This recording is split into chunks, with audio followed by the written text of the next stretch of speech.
welcome back. It has been a hot minute and it is definitely not hot in here. I'm going to be going over with you today my 5 favorite exercises that target the glute muscles. So obviously as a bikini competitor, this is the most important muscle group that there is, except for the shoulders perhaps, it might be equally important. But I wanted to go over with you, I guess, which exercises I do in my programming and why. So let's go and take a look at what those actually are. All right, okay, number 1 is definitely going to be this hip thrust machine. So it is a seated hip thrust. So unlike a traditional hip thrust where you're either using a barbell or like a plate loaded hip thrust where you're, I guess, in a supine lying position and you're thrusting up, this is super novel in that you're seated. And I guess the reason that I really like this is it takes away any of the spinal loading. So as a competitive lifter and somebody that is doing bikini competitions, and I've been lifting for 2 decades probably, I have to really optimize my muscle growth through doing relatively high volume training, unfortunately. If I was brand new to lifting, I wouldn't have to do anywhere near as much volume to kind of make gains. So I'm kind of, I guess, teasing this fine line of like very high volume to kind of get the most out of my muscles. So each week I'm doing about 30 sets on my glutes, which is probably where research would indicate as being like the upper end for like optimal gains. We've seen studies that do more weekly sets. I'm talking like 40 and 50, but we don't necessarily see, I guess, any more meaningful growth if we keep doing more. It's like there are diminishing returns in general. So I do about 30 sets on my glutes and I try to spread that volume out pretty evenly across the 4 or 5 days, depending how busy I am. I sometimes only get time for 4, but I'll spread that out as evenly as I can. So you can imagine when you're doing that much volume, you don't want to be doing lots of like multi-joint compound exercises like a squat or a deadlift, which are spinal loaded movements. They're extremely taxing on the body because they're not just targeting your glutes or your quads, they're targeting everything. So it's really nice to have a machine, whether it is a barbell hip thrust or a seated hip thrust, that is just less taxing because you're not putting your entire body under that mechanical stress and load. So yeah, I really like this machine. It's taken me a little bit of time to get used to this one because you have to make sure that you adjust the pads here so that they are sitting right at the crease, like where you hinge. If you don't, I guess, manipulate the the pads here and they sit down too far or too low on your femur bone, when you come up and thrust, all that load is dispersed right here in the middle of your thigh. And I have heard, I didn't know this until recently, but I put a video of me doing this and someone was like, oh my God, I heard someone snapped both their femurs doing this exercise, like maxing out like a 1 rep max, which to me is kind of stupid anyway, like why would you do that? But they didn't obviously have it set up correctly so that the weight is bearing like at the strongest point, which is right where you hinge here. So I'm just going to do the exercise, show you what it is, and if your gym hasn't got one of these, then you probably need to go and talk to the owner and get one because they're awesome. I like to use these little pads as a little bit of extra cushioning, just because these don't really provide a whole lot, to be honest. They hurt. So extra padding on your thighs, and then you're going to just bring down the lever, put it on whichever one is most comfortable. I'm going for the tightest one, just so that it's nice and snug. And then I pull these little pads kind of into my body. So now, hands out, and you're literally thrusting into the wall. But I don't feel this in my back at all. And I can get really good range of motion. So here in this position, I can feel my glute max completely lengthened. So this being a hip extension exercise is going to target your glute maximus, I should say, sorry. And you can load up pretty heavy. I wouldn't say that this is good for, I guess, high load training, just because it's an uncomfortable exercise in general. So for me, in terms of the rep range and the loads for this movement, I would say probably moderate load, moderate rep range. So 15 to 20 is probably what I would target for this machine. So I really like it. Again, this is a glute maximus exercise. Exercise number 2 is definitely going to be a single leg or a unilateral kickback. Now I am using what is probably dated back to as early as the 1800s, I suspect. Not really, it's probably like the 70s. Such an old machine. I don't know anyone else that really has one of these. Maybe, I think Laura Lee chap has one of these in Fort Lauderdale in Florida. I've seen nobody else with one, and Sam actually drove, what, an hour to go and find this at like someone's house, and he had it for his wife, and they're in like their 60s or something now, and she never used it. Silly lady, because this is really good. I know not all of you guys are going to have access to something like this, so if that's the case, then I would just recommend using some kind of machine kickback. But again, I play around with the movement so much to make sure that I load my glutes correctly, because some of the exercises will have you standing in an upright position and you end up just hyperextending your back and it loads your back. Some of the machines will overly focus on the quad, so you're, again, not really taking the correct muscle to true fatigue, or not taking the correct muscle to failure, but this one is excellent. So I'm gonna hop in and just show you how it works. And again, this is a glute maximus exercise, and I try to balance my volume each week. Again, of those 30 sets, about 15 are gonna hit my glute max. 15 sets are going to hit my glute medius, which we'll talk about in a moment when I do those exercises.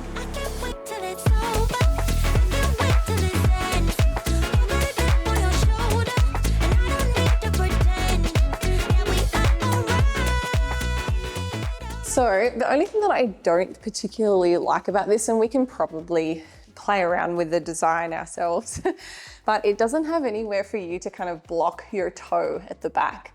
So if I was gonna like create something, go and get like my welding kit out, build a whole contraption, I would totally block this off so that your foot is stable and it doesn't slide around. Because right now, if you wanted to load up heavy to effectively, you know, get your glute muscles completely activated and fatigued, I would probably find it difficult to kind of drive through my toe without my foot slipping a little bit. So that's probably the only design flaw here, and maybe having a bit more flexibility to kind of move this forwards and back. I have a really long spine, so for me, like often the machines are like too tight and it doesn't feel very good.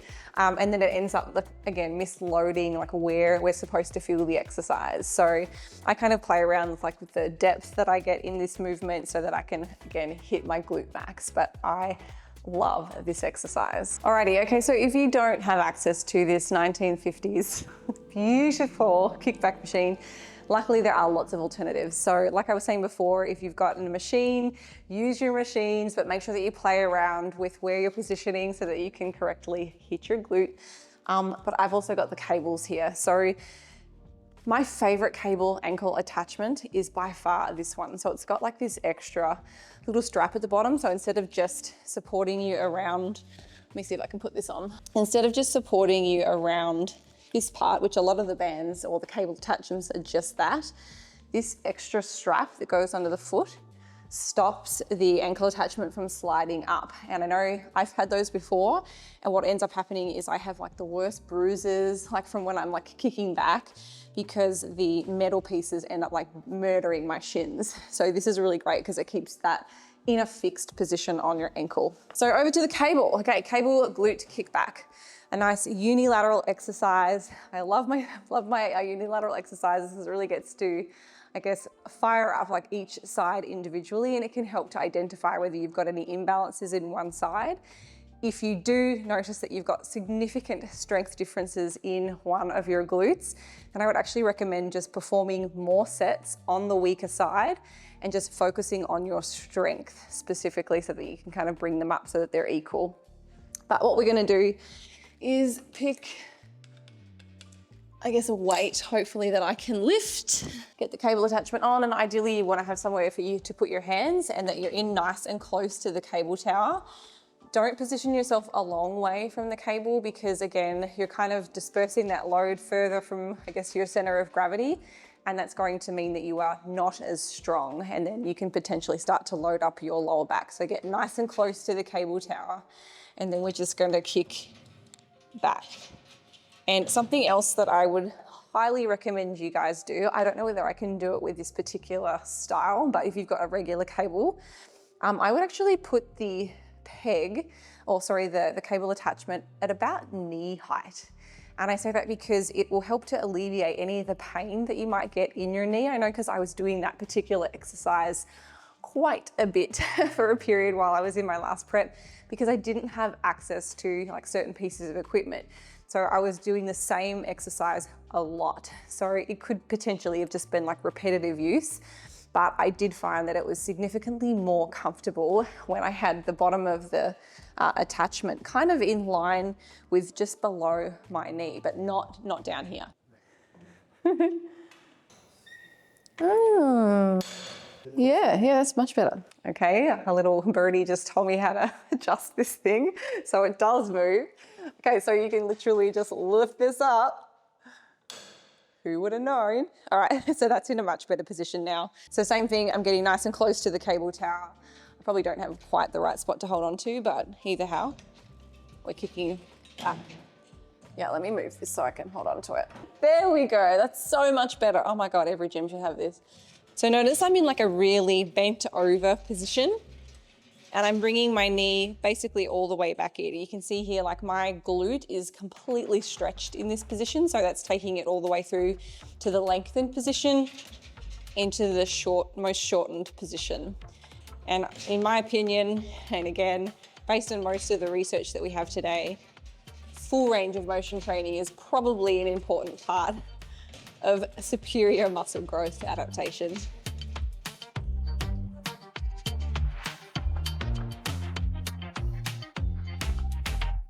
Okay, so the next exercise that I'm including, and not because I like it, is the barbell CAS glute bridge. Honestly, so many people, and I'm included in this number, cannot stand the hip thrust or CAS bridge or any of the glute bridges in general, hip thrust. But I can say it is really effective for hitting, again, our favorite big muscle of the glutes, the glute maximus. So it's a hip extension exercise. I do find that even though we're not doing a squat or not doing a deadlift, it still has a little bit of spinal loading. So I have to admit, for me personally, anytime I do a hip thrust variation or a CAS bridge like I'm going to show you today, I still do get a little bit of like pain and discomfort in my back. And again, it's because there is weight on you as you are kind of going through that hip extension movement. So again, I still prefer this, I still prefer the seated hip extension, or I guess the seated hip thrust a little bit better, but I'll include both just again to give me, number one, some exercise variation, because when you've been training for 2 decades, it starts to get a little bit boring. So having some variety keeps me coming back. I'm consistent and I keep showing up. But they all kind of hit the glute in a slightly different way. So I kind of want to talk to you about why I am choosing the CAS bridge. So the CAS bridge variation is kind of performing the hip extension or a hip thrust in a really shortened range of motion. So it's really interesting if we consider some of the research that's kind of been carried out over the last couple of years. There has been quite a bit of focus or attention specifically on lengthened partials.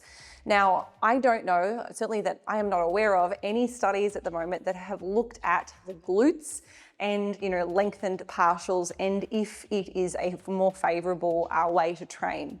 There have been studies in the quadricep, there have been studies in the calves, there have been studies in the biceps and triceps that specifically look at training in that lengthened position.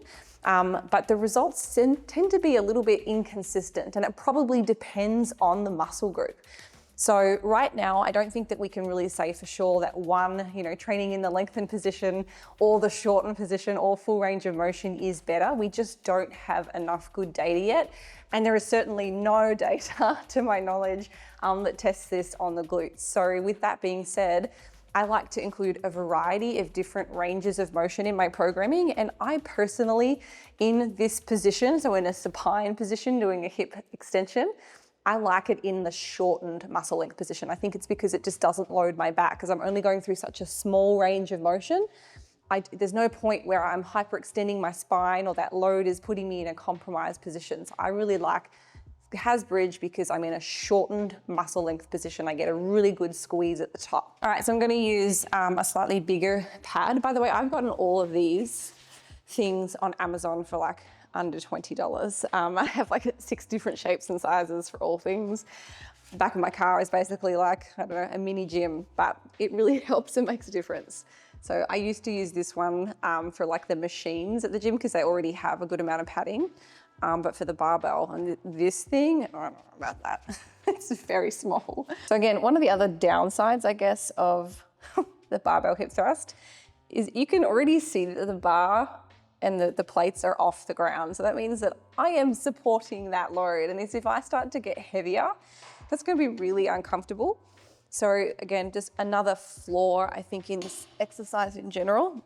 But we're going to come up into that hip extended position. You notice that I'm keeping my chin tucked. I'm not looking up at the ceiling, checking out what's on the roof. I am looking straight into the eyes of the person on the machine, right between my legs. It's a great spot to be. And we're just going to come halfway down. So if I was to do full range of motion, I'd probably find the bottom. But for the calves glute bridge, we're coming all the way up, but only halfway. And then we're thrusting. So again, shortened muscle length position. I personally much prefer this exercise than the other version. I'm going to take this out just for demonstrative purposes. So you normally walk your feet in, get them in a nice stable position. Lats are engaged on the bench. Coming through and thrusting up.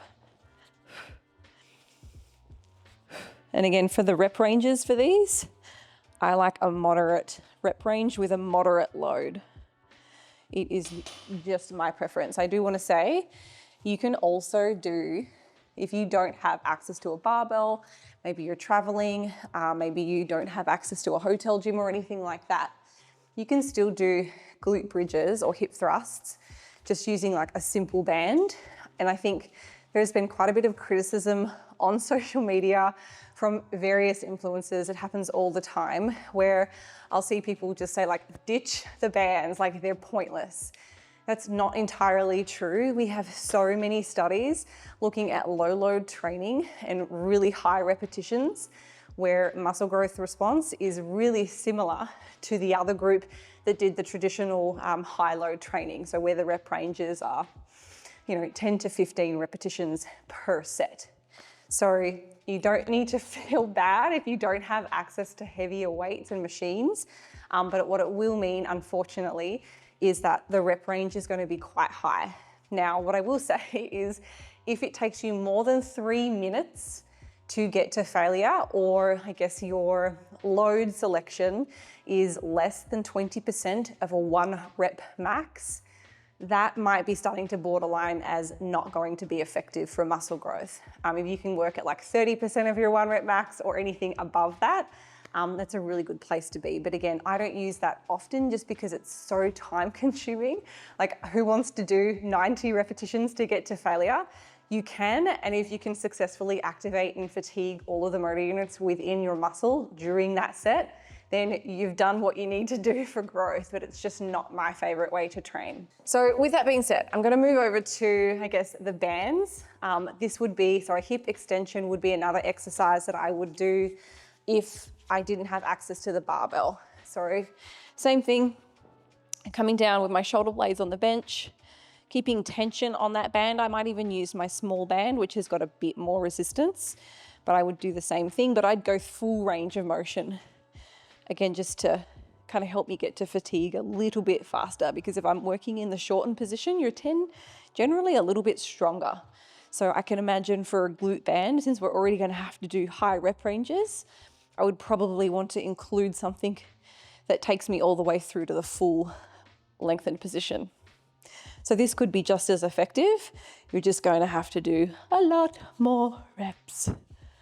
All right. This, my friends, is the other band that I would use. Thank you. Sorry, this is the extra tight, the extra firm band. It's brand new. If you need new bands, by the way, guys, head over to my website. I have these two, the pink, the large, the black, the small. The pink bands that you can see here are typically used for abduction exercises, which is what I'm about to show you. But I would use the small black band for anything that is hip extension. So again, like targeting the glute maximus. So for that exercise, I probably would have actually used this band if I was prepared. So keeping with this theme of bands, one of my next favorite exercises to do for the glute medius. So we're changing muscles now. We're still in the glute vicinity, but we're moving around to the side and upper shelf. So I was given some feedback at Junior Nationals this year that everything was looking really great, but you need to make your glutes shelf look a little bit bigger. So it was probably my glute maximus, so again, that big muscle at the bottom was disproportionately larger than the upper shelf. So for me to target that area, I have to do many, many more sets on my glute medius. So we can hit that muscle through any hip abduction exercise. So whether that is a machine abduction, a banded abduction that I'm showing you today, there are standing hip machine abductions, there are single leg unilateral, there's so many. But I still really like a good banded exercise. It doesn't mean that I'm not also doing my machine abductions. I'll use the standing and I'll use the seated, but just to get some additional volume and also just increase exercise diversity, I love using my bands, and I can absolutely take my glutes to failure on these, oh my God, in all kinds of crazy ways. So the first variation that I'm going to show you is probably one that you've done before. So this might not be new or novel, but I guess there are always new people coming to my channel. So sorry for the old folks that have been here for a while. But we're going to start with just sitting on a bench, putting that band nice and close to the kneecap. I've got about an inch space, and I usually just put my hands here up on my hips, and then I kind of roll out on the sides of my feet. And I really like the fact that I'm sitting on this bench right now that's got some supports on either side of my feet, because I can kind of dig into that without slipping. So for this exercise, because the resistance is really low, again, this is considered low load training, I'd probably go to about 50 reps. So at least that's, for me, someone that's been lifting a while and has relatively strong glutes, would probably need to take this exercise to failure. I'm kind of leaning forwards. You can also do different variations. I could lean back slightly. That kind of changes where I feel this. That's a good thing if you want well-rounded and well-developed glutes. So if you can feel an exercise hitting somewhere else and it's where you know you would like to see some growth, that's probably a good thing. Oh my God. The second way that you can do this, I'm gonna hop on the floor. All right, so the same muscle groups being targeted here, but just a different way to perform the movement. I have really been trying to explore different ways to hit like the top center part of my glute. I always feel like the muscles like burning out here, maybe at the bottom, but I've always really struggled to get like right in the center, like that peachy bit at the middle. So this iteration actually kills that space. So this is essentially the same exercise but performed in a supine lying position. So over the last couple of months, just since I was given that feedback about, my glutes, and then kind of comparing my structure compared to like the Bikini Olympia winners, I definitely want that area in the center of my glutes to be brought up, but I've always had a hard time feeling that. I can get my glutes, especially in this medius part, like towards the side. I can feel it burning in various exercises. I always feel my glute maximus engaging, but that center part, like right in the middle, like that top part of my shelf, I don't really ever feel it. So I've been searching for the movement that will achieve that muscle to become activated, and I think I have found it. So and you want a nice flat surface. This mat probably isn't quite big enough for me, but it'll do. So your feet just slightly wider than your hips, and you're going to completely relax all of the muscles in your lower abdominals, which is honestly counter to what I say for every other exercise that I do. So like normally I would be bracing, I'd be valsavaring, and I'd be pressing out and like pushing into my abdominal cavity to generate as much stability and force as I can to protect my spine. But for this exercise, for me to tap into that wacky muscle in the middle of my glutes, I have to relax everything in my abdominals. I have to draw my pelvic floor up, and then do this exercise. And it's really hard because as you start performing these repetitions, you can feel everything as, again, I think it's probably muscle memory. Like I'm so used to bracing and tensing my core. So I have to keep like cueing myself like over and over to relax the middle section here. So I've only done 20 reps, and I can already feel this right at the top of my glutes. And again, this is probably an exercise where I'd take it to maybe 50, possibly 60, but again, I could easily manipulate the rep range by slowing down the tempo. So you can see if I start to move at a slower speed, I'm not going to have to do anywhere near as many reps. So that's probably what I'll do here, just to make sure that I'm not doing a really inefficient high number of repetitions. Oh my God, that's so painful in a good way. So if you guys are having trouble activating that mid part of your glutes, holy moly, relax, draw the pelvic floor in. I've got to stop, that was failure. Yep, that's a really good one. Okay, the last exercise that I'm going to share with you that I have in every single training program that I do is a unilateral step up, or I'm going to be doing like a unilateral leg press. Either of these two would be perfectly great additions to your training program if you want to hit glutes. Now, the way that you can increase glute emphasis for a step up or a leg press is all about foot placement and positioning. So again, thinking what activates the glute, we've got to get a little bit more range of motion. So a nice high box step up to stretch that glute muscle. If I was working from a lower step, my glute is not in a stretch position. I'm just kind of working through maybe like a half range of motion here. I'll be a lot stronger in that position, but I would have to do so many more repetitions to get to failure. So again, I think if you've got the opportunity to kind of use a high box, even a little bit higher than this 24 inch, I'd say we'd probably flip it over onto the 30 inch side. That's really going to lengthen the muscle in the glute and help activate that muscle over the quadricep. You could do this with either a single dumbbell like I've got here, and I'd probably have myself positioned up near a wall so that I could have my hand just kind of gently resting, something like this, but it's also fine, I can do it without it.